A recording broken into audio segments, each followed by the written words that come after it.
Dear students, congratulations for successfully completing the lesson on a growth of literature during the 5th week of 8-week course on scientometrics. During this week, you attained knowledge on a growth of literature and related topics. Most of the studies on a growth of literature are empirical in nature.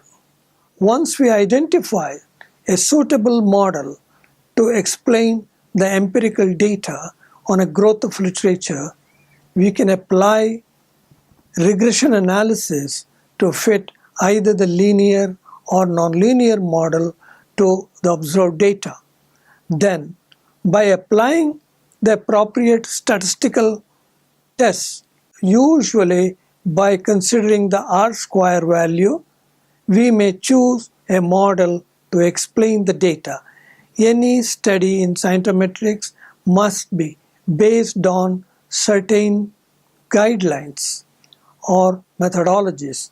In order to accept its validity as well as its generalization of the result, the general guidelines are: first, identifying the general problem; second, conduct the literature search; third, decide the design or methodology; fourth, collect the data either for the population or for a sample; then finally, analyze the data and report the result.